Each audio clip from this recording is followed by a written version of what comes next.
So hello students, आज हम revise करने जा रहे हैं जीएसटी के अंदर एक और टॉपिक जो कि है कंपोजिशन स्कीम। जो पोर्शन हम आज इस रिवीजन वीडियो के अंदर कवर करेंगे ये सीए फाइनल और सीए इंटरमीडिएट के अंदर कॉमन है। मींस बोथ स्टूडेंट्स, फाइनल के स्टूडेंट्स भी और इंटरमीडिएट के स्टूडेंट्स भी इस वीडियो का बेनिफिट ले सकते हैं, राइट। सर, ये कंपोजिशन स्कीम होती क्या है, कि what is this composition scheme. जैसे सर पीजीबीपी में हमने देखा था ना कि कुछ प्रिजम्पटिव टैक्सेशन के नाम से टॉपिक आता था, जिसमें हम पढ़ते थे 44 AD, 44 ADA, 44 A। वो किसके लिए था सर? छोटे बिजनेसेस के लिए था। ऐसे ही ये स्कीम है स्मॉल टैक्स पेयर्स के लिए। भाई उनकी कंप्लायंस कॉस्ट कम हो जाए, उनको हर महीने रिटर्न फर्निश ना करनी पड़े, उनको मंथली या फिर क्वार्टरली एक स्टेटमेंट फर्निश करे, काम हो जाए। तो उनके लिए हमने स्कीम क्या रखी है? Composition scheme. ठीक है सर। कॉम्पोजिशन स्कीम जैसे जीएसटी के अंदर है ना, रजिस्ट्रेशन दो टाइप से हो सकता है, रेगुलर स्कीम, कॉम्पोजिशन स्कीम। ठीक है, तो हम अब कौन सी स्कीम पढ़ रहे हैं? Composition scheme. सर कौन ऑप्ट कर सकता है? गुड्स वाले पर्सन या फिर सर्विसेज वाले? दोनों ऑप्ट कर सकते हैं, दोनों के लिए। गुड्स वाले की जो स्कीम है वो गिवन है सेक्शन 10 सबसेक्शन 1 और 10 सबसेक्शन 2। कौन से एक्ट का सर? CGST एक्ट का। सर सर्विसेज वाली स्कीम कहाँ है? वो भी है, वो कहाँ है? 10(2)A में।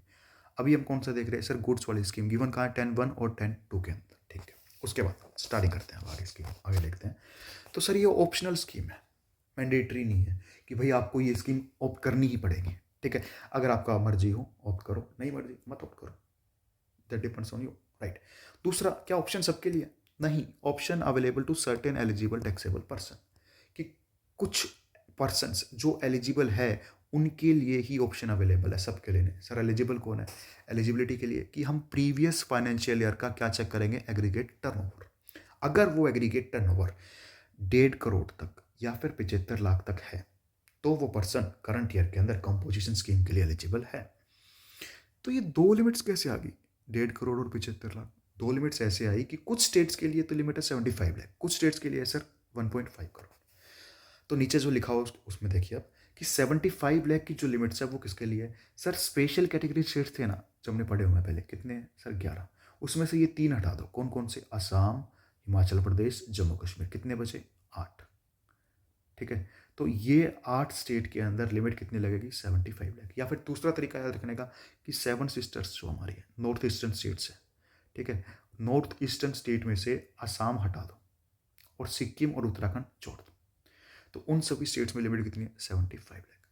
अब कौन से स्टेट्स बचे? असम, हिमाचल प्रदेश, JNK, जो ये तीनों हटाए थे यहाँ से। इन तीनों स्टेट्स में और remaining states and union territories में लिमिट कितनी है? 1.5 करोड़, राइट। अब मन में एक डाउट आएगा कि सर मैं सप्लाई कर रहा हूँ, एक तो कर रहा हूँ सपोज मेघालय से और दूसरा मैं कर रहा हूँ असम से। अब मेघालय में लिमिट लगनी है 75 लाख और असम के अंदर लगनी है 1.5 करोड़। तो अब मेरे ऊपर कौन सी लिमिट लगेगी? सर लिमिट लगेगी 75 लाख की। मतलब अगर हम एक स्टेट से सप्लाई कर रहे हैं, अगर वो स्टेट इन कैटेगरीज के अंदर आ गया तो हमारी ओवरऑल लिमिट पूरे इंडिया बेसिस पे कितनी हो जाएगी? 75 लाख। ठीक है, तो क्या हम एक बार एलिजिबल हो गए तो क्या हम हमेशा के लिए एलिजिबल रहेंगे? नहीं, हमारा जो स्कीम एक्सरसाइज करने का ऑप्शन है ये लैप्स कर जाएगा with effect from day from which aggregate turnover during a financial year exceeds 1.5 crore या फिर 75 लैक्स। जिस भी साल के अंदर जब भी हमारा टर्नओवर इस प्रिस्क्राइब लिमिट से एक्सीड कर गया, उसी दिन से हम इस स्कीम के लिए क्या हो जाएंगे? Ineligible, right. चलिए आगे चलते हैं, आगे देखते हैं रेट्स ऑफ टैक्स, जो क्वेश्चंस के अंदर काम आएगा कि कितना टैक्स पे करना होता है कंपोजिशन वाले को। सर 3 कैटेगरी ऑफ पर्सनस है जो 10(1) के लिए एलिजिबल है। कौन कौन? मैन्युफैक्चरर, रेस्टोरेंट सर्विसेज और अदर सप्लायर्स। इसका प्राइमरली मतलब क्या है? ट्रेडर्स। सर यहाँ तो आप कह रहे थे ये सिर्फ गुड्स के लिए, यहाँ तो सर्विसेज आ गया। हाँ भाई हाँ, यहाँ पे सिर्फ रेस्टोरेंट सर्विसेज इन्वॉल्वड है, उसके अलावा कोई और सर्विस यहाँ पे नहीं आ सकती। ठीक है, तो कौन पर्सन इस स्कीम के अंदर आ सकता है? या तो वो मैन्युफैक्चरर है, या फिर रेस्टोरेंट सर्विस प्रोवाइड कर रहा है, या फिर वो ट्रेडर है। मैन्युफैक्चरर वाले को कितना टैक्स पे करना पड़ेगा? 1%। रेस्टोरेंट वाले को 5% और अदर सप्लायर को या जो कि ट्रेडर्स है उनको 1%। मैन्युफैक्चरर को 1% of turnover in state, restaurant को 5% of turnover in state, trader को 1% of taxable turnover in state. Difference समझ आया कि मैन्युफैक्चरर और रेस्टोरेंट में था टर्नओवर इन स्टेट, लेकिन ट्रेडर में क्या आ गया? Taxable turnover in state. मतलब एग्जाम वैल्यू को इंक्लूड यहाँ पे नहीं करेंगे, सिर्फ टैक्सेबल वैल्यू भी। और याद रखने के लिए ट्रेडर में भी टी, टैक्सेबल में भी, तो टी और टी का यहाँ पे कॉम्बिनेशन बन रहा है, तो ट्रेडर के अंदर टैक्सेबल टर्नओवर इंस्टेड, राइट। और एक और चीज़ देखो, मैंने यहाँ 1% के साथ में क्या लिखा, 0.5% CGST, 0.5% SGST। ऐसे ही यहाँ पे 1% के साथ लिखा, ऐसे 5% के साइड क्या लिखा कि 2.5% CGST और 2.5% SGST। तो मैंने यहाँ पे IGST क्यों नहीं लिखा हुआ, क्योंकि कंपोजिशन वाले पर्सन इंटर स्टेट सप्लाई नहीं कर सकते, तो IGST नहीं आएगा। तो ये रेट्स आपको याद रखने हैं, क्वेश्चन सोल्व करते हुए ये रेट्स आपको काम आएंगे, राइट। आगे चलते हैं, supply of services by composition supplier. Sir अभी तो आपने कहा था कि रेस्टोरेंट सर्विसेज के अलावा कोई और सर्विसेज सप्लाई नहीं कर सकते। हाँ भाई, नहीं कर सकते, ये तो सिर्फ क्या है, ये तो सिर्फ मार्जिनल सर्विसेज है, ठीक है, मार्जिनल सर्विसेज। मतलब कि देखो, मेरी मोबाइल की दुकान है, मैं ट्रेडर हूँ, मैं कंपोजिशन स्कीम के लिए एलिजिबल हूँ, ठीक है। अब ऑब्वियस ही बात है, कोई मोबाइल मेरे पास रिपेयर होने के लिए आ गया, तो मोबाइल रिपेयर होने को मैं क्या बोलूँगा, सप्लाई ऑफ गुड्स या सप्लाई ऑफ सर्विस। सर वो तो सप्लाई ऑफ सर्विस है। तो क्या मैं 10(1) के लिए इनएलिजिबल हो जाऊँगा क्योंकि मैंने एक मोबाइल रिपेयर कर दिया पूरे साल में? भाई ये तो इलॉजिकल सी चीज़ हो जाएगी ना। इसलिए गवर्नमेंट ने कहा कि आप कुछ सर्विसेज भी सप्लाई कर सकते हो, ठीक है। A person who opt to pay tax under composition scheme may supply services other than restaurant services, लेकिन एक लिमिट दे रखी है, कितनी, कि या तो turnover in state of previous financial year का 10% या फिर 5 lakh, which ever is higher. याद रखना, क्योंकि ज़्यादातर जगह जहाँ 2 लिमिट्स गिवन होती है ना, वहाँ क्या होता है, लोअर, लेकिन यहाँ पे लोअर नहीं है, यहाँ पे सर क्या आएगा, हाइयर, राइट। किसका higher, 10% of turnover in previous financial year और ₹5 lakh, which ever is higher. और ध्यान रखना, ऊपर जो टर्नओवर इन स्टेट देखा था ना, ये अपने को देखना था सर करंट ईयर का, लेकिन यहाँ पे क्या देखना है, प्रीवियस फाइनेंशियल। मार्जिनल सर्विसेज के लिए देखना है प्रीवियस फाइनेंशियल ईयर का, ऊपर देखना था करंट ईयर का फॉर पेमेंट ऑफ टैक्स। आगे सर, इंटरेस्ट रेट या फिर जो डिस्काउंट की आपकी इनकम होगी, इसको आप एक्सक्लूड कर दो, मतलब इस कैलकुलेशन में इंटरेस्ट की अमाउंट को इग्नोर करना है, कंप्लीटली इग्नोर करना है, राइट। आगे सर, पर्सन्स, ऐसे कौन कौन से पर्सन है जो 10(1) वाली कंपोजिशन स्कीम के लिए इनएलिजिबल है, ठीक है। 10(1) की स्कीम कौन ऑप्ट नहीं कर सकता, पहला कि supplier of service other than restaurant service. हाँ भाई, मार्जिनल सर्विस कर लो, उसके अलावा रेस्टोरेंट के अलावा कोई और सर्विस आप सप्लाई करना चाहते हो मार्जिनल सर्विसेज से ज़्यादा, तो आप ये स्कीम ओपन नहीं कर सकते, क्योंकि आपके लिए 10(2) स्कीम है ना, तो वहाँ जाओ ना, 10(1) के अंदर क्यों आ रहे हो, right. Second, non taxable supply नहीं कर सकते। ध्यान रखना, मैंने ये नहीं कहा कि एग्जाम्प्ट सप्लाई नहीं कर सकते, नॉन टैक्सेबल सप्लाई नहीं कर सकते आप। एग्जाम्प्ट सप्लाई और नॉन टैक्सेबल के अंदर डिफरेंस है, तो कंपोजिशन वाला पर्सन नॉन टैक्सेबल सप्लाई नहीं कर सकता, एग्जाम्प्ट सप्लाई कर सकता है। इंटर स्टेट सप्लायर भी कंपोजिशन स्कीम में नहीं आ सकता, मतलब अगर आप कंपोजिशन स्कीम में हो तो आपको इंट्रा स्टेट सप्लाईज ही करनी पड़ेगी, इंटर स्टेट सप्लाई नहीं कर सकते। Next, person supplying services through e commerce operator who is required to collect TCS। मतलब अगर आप ऐसे ई कॉमर्स ऑपरेटर के थ्रू सर्विसेज सप्लाई कर रहे हो जो TCS कलेक्ट करने के लिए लायबल है, तो वो भी कंपोजिशन स्कीम में नहीं आ सकता। मतलब यहाँ पे देखो, सर्विसेज लिखा है, अगर यहाँ पे सर गुड्स होता साथ में कि मैं ई कॉमर्स ऑपरेटर के थ्रू गुड्स सप्लाई कर रहा हूँ और वो जो ई कॉमर्स ऑपरेटर है is required to collect TCS, तो क्या मैं अब कंपोजिशन में आ सकता हूँ? यस, आ सकते हो। कुछ कंडीशंस है वो फुलफिल करनी पड़ती है और हम कंपोजिशन स्कीम की ऑप्ट कर सकते हैं, लेकिन सर्विसेज वाला पर्सन नहीं कर सकता। CTP NRTP, casual taxable person और नॉन रेजिडेंट टैक्सेबल पर्सन भी कंपोजिशन स्कीम के अंदर नहीं आ सकते। और last, manufacturer of certain notified goods, ये दो बार आप जो लिस्ट है ये रीड करोगे, नाम याद हो जाएंगे, राइट। अब ध्यान देने वाली बात ये है कि यहाँ मैन्युफैक्चरर का वर्ड है, अगर मैं इन गुड्स का ट्रेडर हूँ तो मैं कंपोजिशन स्कीम के अंदर आ सकता हूँ, मैन्युफैक्चरर हूँ तो नहीं आ सकता, राइट। ये याद रखने का। अब देखिए टेबल है, ये 10(1) और 10(2) वाली स्कीम दोनों के लिए एप्लीकेबल है, तो एक बार 10(2) पढ़ लेते हैं, उसके बाद हम इस टेबल पे आएंगे। 10(2) किसके लिए sir, composition scheme for services. कौन सी services, other than restaurant services. Same sir, optional scheme है, ऑप्शन किसके लिए, सिर्फ eligible taxable person. Sir eligible कौन होगा, जिसका पिछले फाइनेंशियल ईयर का जो टर्नओवर है वो 50 लाख से एक्सीड ना करे। यहाँ पे हर एक स्टेट के लिए लिमिट कितनी है, 50 लाख। जैसे लास्ट वाले के अंदर 1.5 करोड़ और 75 लाख अलग अलग लिमिट थी, यहाँ पे एक लिमिट है 50 लाख, ठीक है। ऑप्शन लैप्स कब से कर जाएगा, जिस दिन से हमारा aggregate turnover during a financial year 50 lakh को एक्सीड कर जाएगा, उस दिन से हमारा ऑप्शन लैप्स कर जाएगा। राइट।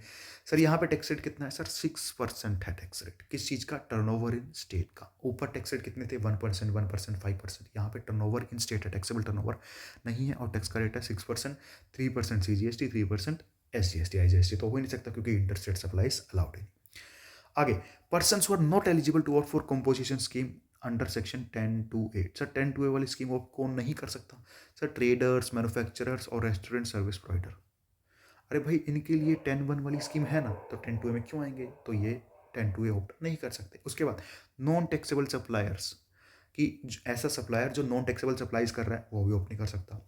इंटरस्टेट सप्लायर भी ऑप्ट नहीं कर सकता। ऐसा पर्सन जो सर्विसेज सप्लाई कर रहा है ई कॉमर्स ऑपरेटर के through is required to collect TCS, वो पर्सन भी यहाँ पे नहीं आ सकता। और कैजुअल टैक्सेबल पर्सन और नॉन रेजिडेंट टैक्सेबल पर्सन भी 10(2)(A) ऑप्ट नहीं कर सकते। मतलब ये दोनों पर्सन तो कभी कंपोजिशन स्कीम में आ ही नहीं सकते।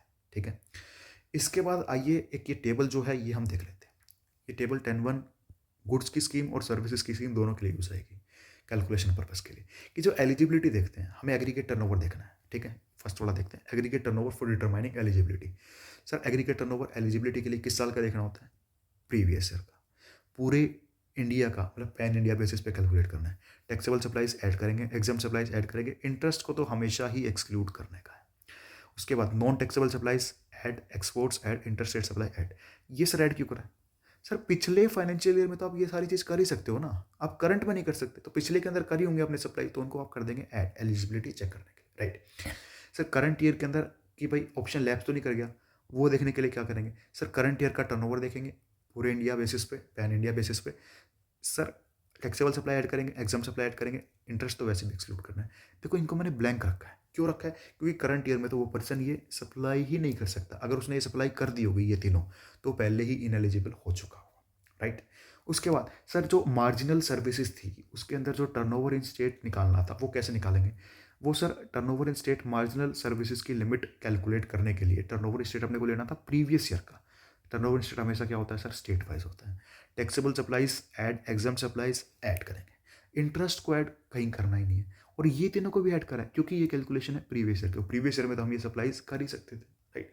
अब टर्नओवर इन स्टेट हमें कैलकुलेट करना है sir for payment of tax. अच्छा, पेमेंट ऑफ टैक्स के लिए तो ये सर करंट ईयर का देखना था, स्टेट वाइज कैलकुलेशन होगी, और वही taxable add, exempt add, interest add कभी होगा नहीं। करंट ईयर में पर्सन ये तीनों चीज सप्लाई कर नहीं सकता, इसलिए हमने उनको ऐड भी नहीं किया। अब एक चीज़ का ध्यान रखना, तो ये तो हमने देखा सर टर्नओवर इन स्टेट। अगर हमें कैलकुलेट करना हो sir taxable turnover in state, तो हम क्या करेंगे सर? बस ऊपर वाली कैलकुलेशन सेम, बस एग्जाम्प्ट सप्लाईज को ऐड नहीं करना। तो ये ऐड करा ना, ये एग्जाम्प्ट सप्लाईज, इसको ऐड नहीं करना, तो अपना क्या बन जाएगा? Taxable turnover in state. किसके केस में काम आएगा सर? ट्रेडर्स के केस में। राइट। एक ये देखिए, ये बहुत इंपॉर्टेंट पॉइंट है कि मान लो मैंने नया बिजनेस स्टार्ट करा। अब देखो 20 लाख तक तो मैं रजिस्ट्रेशन के लिए एलिजिबल ही नहीं हूँ ना, सॉरी 20 लाख तक तो मैं लाइबल ही नहीं। मैं लाइबल कब हुआ? 20 लाख के बाद। तो 20 लाख तक तो गवर्नमेंट मेरे से टैक्स मांगेगी। तो वही इसमें लिखा हुआ है कि फॉर डिटरमाइनिंग टैक्स पेबल, ये फोर्थ कॉलम के लिए टर्नओवर इन स्टेट में क्या चीज़ें इंक्लूड नहीं होगी? Supply made from 1 April of a financial year up to date when such person becomes liable for registration. मतलब अगर मेरा बिजनेस का पहला साल है और मैंने पूरे साल में 80 लाख की सेल करी, ठीक है, मैंने कंपोजिशन स्कीम आउट कर रखी थी, मेरे को टैक्स कितने अमाउंट पे करना पड़ेगा? 80 लाख माइनस 20 लाख, क्योंकि 20 लाख तक तो मैं रजिस्ट्रेशन के लिए लायबल ही नहीं था। तो 80 लाख में से 20 लाख लेस कर दिया, 60 लाख पे मेरे को टैक्स पे करना पड़ेगा गवर्नमेंट को। इस पॉइंट का ये मीनिंग। राइट। अब आइए कुछ पॉइंट्स जो कि कॉमन है 10(1) के लिए और 10(2)(A) के लिए, ये देखते हैं। पहला, composition scheme to be adopted uniformly by all registered persons having the same PAN.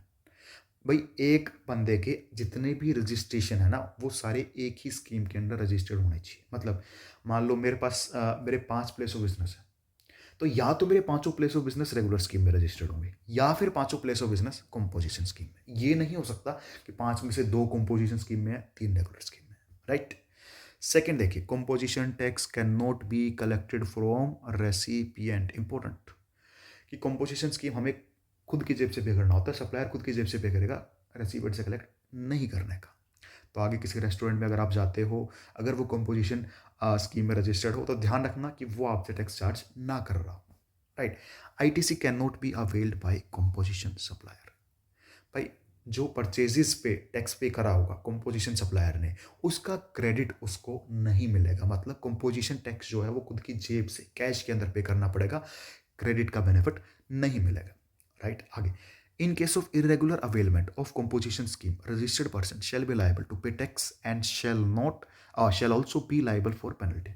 भाई आप है ना कंपोजिशन स्कीम के लिए एलिजिबल नहीं थे, फिर भी आपने ऑप्ट कर ली धक्के की, ठीक है, और गवर्नमेंट ने आपको पकड़ लिया, तो भाई आपको टैक्स पे करना पड़ेगा और आपके ऊपर पेनल्टी भी लगेगी, राइट। उसके बाद, customers are not entitled to take credit of composition tax. भाई पहली बात, हमने अभी देखा कि कस्टमर से हमने कलेक्ट ही नहीं करा, तो भाई कस्टमर तुम क्रेडिट किस चीज़ का लोगे? जब तुमने टैक्स ही पे नहीं करा तो तुम्हें किसी चीज़ का क्रेडिट भी नहीं मिलेगा, राइट। उसके बाद, composition scheme not applicable for tax payable under RCM. ये एक अच्छा पॉइंट है समझने के लिए। जैसे मैं कंपोजिशन सप्लायर हूँ, भाई जो मैं सप्लाईज करता हूँ उस पर टैक्स लगता है कंपोजिशन रेट से, ठीक है। अब मान लो मैंने कोई इनवर्ड सप्लाई ली, कोई ऐसी सर्विस ली जो कि टैक्सेबल है आरसीएम में। अब मेरी वो इनवर्ट सप्लाई है, मतलब रेसिपिएंट मैं हूँ, गवर्नमेंट को टैक्स मैं पे करूँगा, तो भाई जो वो सप्लाई है ना उस पर मेरे को कंपोजिशन वाले रेट अप्लाई नहीं करने, उस पर उसी सप्लाई के ओरिजिनल रेट्स लगेंगे, क्योंकि वो इनवर्ट सप्लाई है आरसीएम वाली, और कंपोजिशन स्कीम जो है वो हमारी आउटवर्ड सप्लाई के रेट्स बताती है। तो वही यहाँ लिखा हुआ है कि composition scheme is not applicable for tax payable under RCM. जो आरसीएम मेरे को टैक्स पे करना है वो आरसीएम वाली सप्लाई के टैक्स के रेट से करना है, ठीक है। कंपोजिशन रेट उस आरसीएम वाली सप्लाई पर नहीं लगेगा, क्योंकि वैसे भी वो इनवर्ट सप्लाई है, और कंपोजिशन के रेट जो होते हैं वो आउटवर्ड सप्लाईज के होते हैं, राइट। उसके बाद नेक्स्ट देखिए, person registered under composition scheme को टैक्स इनवॉइस इशू नहीं करना, उसको इनवॉइस क्या करना, इनवॉइस की जगह क्या इशू करना है? Bill of supply.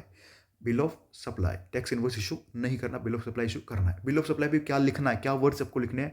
Composition taxable person not eligible to collect taxes on supplies, ठीक है। और एक और चीज कि उसको अपने प्लेस ऑफ बिजनेस पे भी एक चीज लिखनी है कि कंपोजिशन टैक्सेबल पर्सन। कहाँ लिखना है? Prominent place. मतलब ये नहीं है कि कहीं एक बोर्ड के ऊपर कहीं कोने में लिख दिया कंपोजिशन टैक्सेबल पर्सन, ऐसी जगह लिखना है जहां से ये प्रॉपरली विजिबल हो सभी को। क्या लिखना है? Composition taxable person, right. आगे चलते हैं, कुछ प्रोसीजरल एस्पेक्ट्स हैं इसमें, दो ही टॉपिक्स हमारे बचते हैं वो और देख लेते हैं।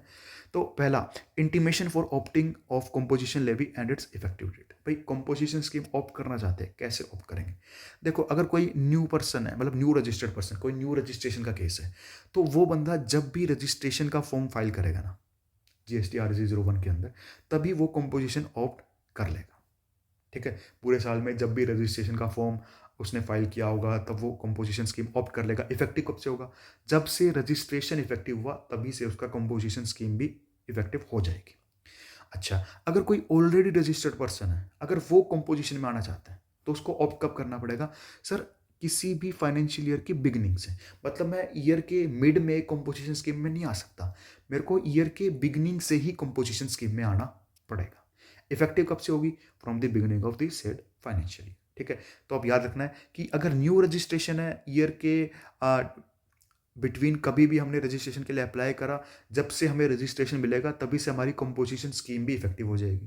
लेकिन ऑलरेडी रजिस्टर्ड पर्सन है, इसको साल के स्टार्टिंग में ही कंपोजिशन स्कीम में आना पड़ेगा, और साल के स्टार्टिंग से ही इसकी स्कीम वैलिड होगी। साल के बीच से ये पर्सन कंपोजिशन स्कीम में नहीं आ पाएगा, राइट।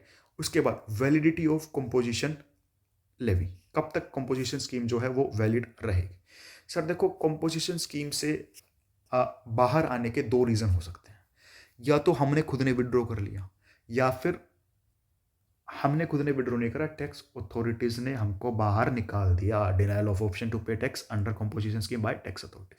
भाई हमने विड्रॉ क्यों करा? दो reason, who ceases to pay, who ceases to satisfy any of the prescribe condition, या फिर who intends to withdraw from the said scheme. Difference क्या है कि सर हमने ना कोई कंडीशन सेटिस्फाई नहीं करी, मतलब हमारा टर्नओवर ज़्यादा हो गया, हमने इंटरेस्ट रेट सप्लाई कर दी, मतलब हम कंपोजिशन स्कीम के लिए एलिजिबल नहीं थे, तो हमने विड्रॉ कर लिया। या फिर हम वैसे ही इस स्कीम से अपनी मर्जी से, हाउ इंटेंट्स टू विड्रॉ, हम अपनी मर्जी से स्कीम से बाहर आना चाहते हैं, ठीक है। या तो हम बिजनेस ही बंद कर रहे हैं सपोज, या फिर हम कंपोजिशन से रेगुलर में जाना चाहते हैं, किसी भी रीज़न से, लेकिन हम कंडीशन वॉयलेट नहीं कर रहे थे। यहाँ पे हमने कोई कंडीशन वॉयलेट कर दी, या फिर कोई कंडीशन सेटिस्फाई नहीं करी। सर जिस इस केस में जहाँ पे हमने कोई कंडीशन सेटिस्फाई नहीं करी, तो हमें इंटीमेशन फाइल करनी होगी। कितने दिन के अंदर अंदर? 7 days from occurrence of such event. मान लो हमारा टर्नओवर 20 लाख, जो 1,50,00,000 की लिमिट थी उससे एक्सीड कर गया, तो विद इन 7 डेज हम क्या फाइल करेंगे? इंटीमेशन। तो जो विड्रॉल की इफेक्टिव डेट है वो क्या होगी sir? Date indicated in intimation, जो हमारे इंटीमेशन में हम डेट बताएंगे वो ही हमारी इफेक्टिव डेट ऑफ विड्रॉल हो जाएगी। सर हमने ना कंडीशन तो कोई वोलेट नहीं करी थी, लेकिन फिर भी हम स्कीम से बाहर आना चाहते हैं। सपोज हम रजिस्ट्रेशन ही कैंसिल कर रहे हैं, ठीक है, या फिर रेगुलर स्कीम में जाना चाहते हैं, तो हम एप्लीकेशन फाइल करेंगे प्रिस्क्राइब फॉर्म में। इफेक्टिव डेट क्या होगी? जो सर हमने एप्लीकेशन के अंदर डेट इंडिकेट करी हो, ठीक है। तीसरा केस कि भाई हमने खुद ने कुछ नहीं किया, ठीक है, हम तो बैठे थे आराम से मजे ले रहे थे कंपोजिशन स्कीम के, टैक्स अथॉरिटीज को पता लग गया भाई इसने कुछ गलत करा, ये कंपोजिशन स्कीम के लिए क्या है, इनएलिजिबल। तो उस केस में उन्होंने हमको बाहर निकाल दिया। वो प्रोसीजर पूरा फॉलो होगा, शो कोर्स नोटिस आएगा, हमें रिप्लाई करना होगा, ठीक है ठीक है। लेकिन इफेक्टिव डेट ऑफ डिनाइल क्या होगी? Sir date determined by tax authorities. तो टैक्स ऑफिसर्स मेरे को बताएंगे कि इस दिन से आप कंपोजिशन स्कीम के लिए इनएलिजिबल हो, राइट। भाई रिट्रोस्पेक्टिव डेट भी हो सकती है, मतलब नोटिस अगर आज आता है, अगर आज मेरे को कहते हैं कि आप इनएलिजिबल हो, तो आज के दिन से भी कह सकते हैं, आज की पहले की डेट से भी बता सकते हैं। रिट्रोस्पेक्टिव इफेक्टिव डेट भी हो सकती है इस केस में, लेकिन ध्यान रखना है but not prior to the date of contravention of the provision. भाई मान लो मैंने कॉन्ट्रावेंशन करा था 5 अगस्त को, तो जो मैक्सिमम रिट्रोस्पेक्टिव डेट है वो कब तक हो सकती है? 5 अगस्त तक ही। उसमें ये नहीं हो सकता कि ऑफिसर कह दे कि आपका जो डिनाइल की इफेक्टिव डेट है वो 3 अगस्त है, तो 3 अगस्त नहीं हो सकती, 5 अगस्त से पहले में की डेट उसमें अंदर नहीं हो सकती। तो याद क्या रखना है sir, effective date of denial क्या होगी? Date determined by tax authorities. Retrospective date हो सकती है, लेकिन जिस दिन हमने कॉन्ट्रावेंशन किया था उससे पहले की डेट नहीं हो सकती, राइट। तो ये एक हमारा कॉम्पोजिशन स्कीम वाला जो चैप्टर है अराउंड 21 मिनट्स के अंदर हमारा कंप्लीट हो गया। तो इसके बाद आप इसके क्वेश्चंस की प्रैक्टिस कर सकते हो and you will be easily able to solve the questions. So thank you all and have a good day.